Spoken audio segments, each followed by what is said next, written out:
Ewandege ya poliisi esazeeko omuzikiti oluvannyuma lw'abasiraamu okugendayo mu bungi okufuna ku nnyama ya Idi.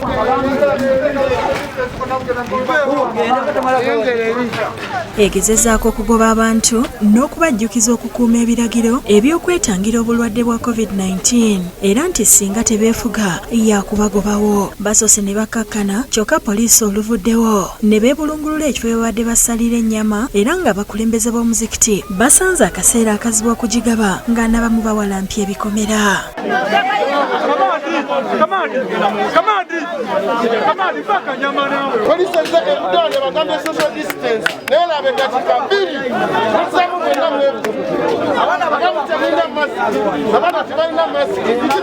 Enyama ebuuse ebisenge ebukedde ente namba ebuliddawo mu basazi b'ennyama ate nze ndi mu Uganda enyama nakyo gigabira ab'Ewandege egeze Mityana.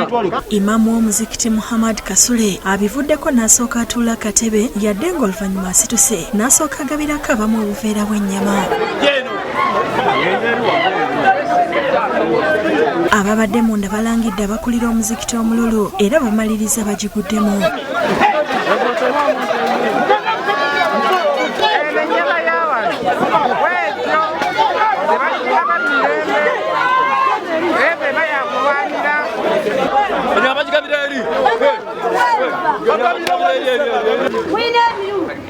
Mwateme yasoose yona ne mugyetikka ne mutema ey'okubiri ne mwetikka ebisambi kati ne mugamba nti gavumenti twawadde abana ku mwembwamu mwawaddaani mwabyamululu. Abakulira omuzikiti balagidde ennyama ebadde esigaddewo yonna etwalibwe mu ofiisi ekyongedde okutaanuula abantu nga babadde tebannafuna bagombye ku ofiisi embeera ebawaliriza okuguggala ne badduka. Musooke muvayo mu mulyango wano waliwo abayisaawo ebintu ebyokya muvayo ebintu byokya nammwe.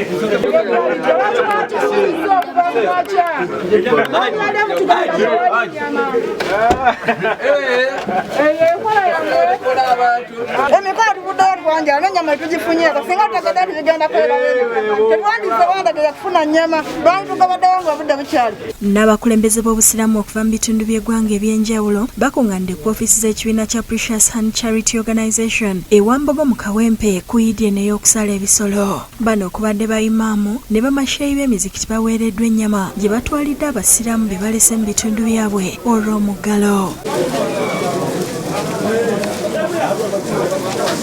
Batusaze ente oba tusaze mbuzi mu miteeko esatu.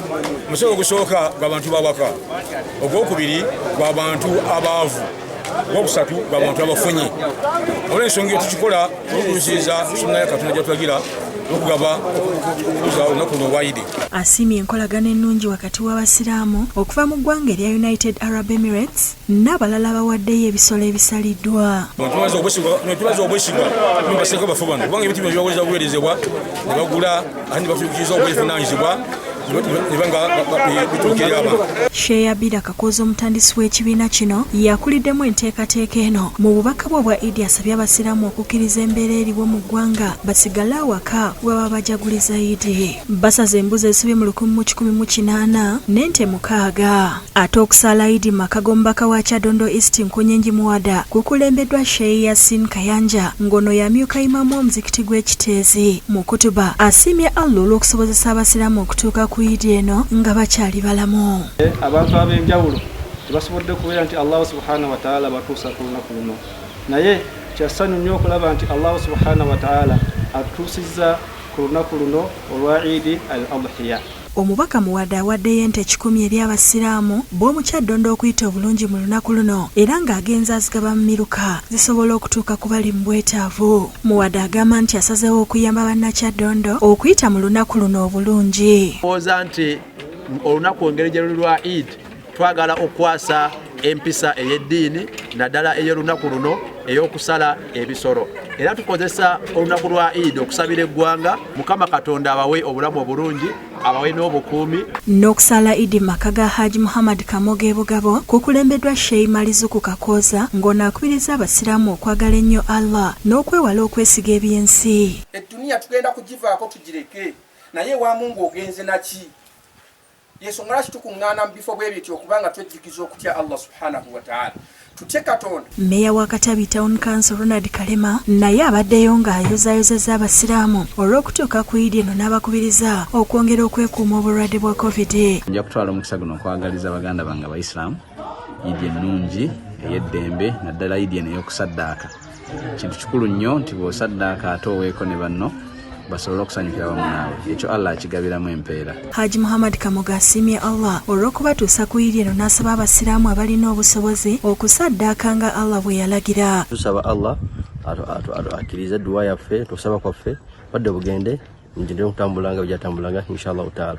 Era nsaba abasiraamu bonna batambule bulungi ng'obusiraamu bulagira bacakayo mu ttaka y'obusiraamu inshallah taala. Abasiraamu bonna bagazo Idi al-Adha ey'emirembe. Rahmatullahi wa barakatuh. Idi Mubarak ey'abasiraamu bonna mu Uganda tubagayiza Idi ennungi ey'essanyu ey'emirembe.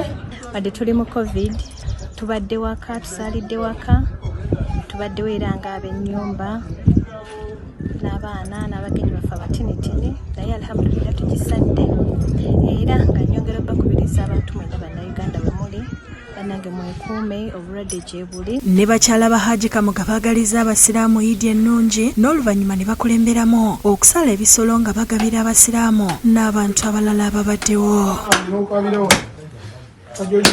N'abasiraamu e Kawempe bakungaanidde ku ssomero lya Kakungulu Primary School okwefunira ku nnyama ebaweereddwa ssentebe waabwe Semakula Charles.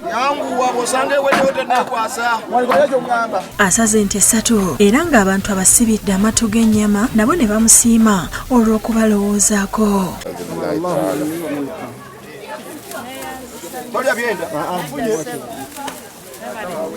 Abantu omubadde n'abayizi abasoma obulungi ku kyalo kino nabo abawadde ennyama. Anyusa nnyo olwa kyamaani waffe ennyama twera tumukwasa Katonda asobole omukola ki okumwongerako n'abali eyo bonna ng'olina ky'oyina yongera okukola ki. N'Abayisiraamu mwena obubaka bembawa buli omu agezeeko okukwata yina nga bajja mukulizaawo.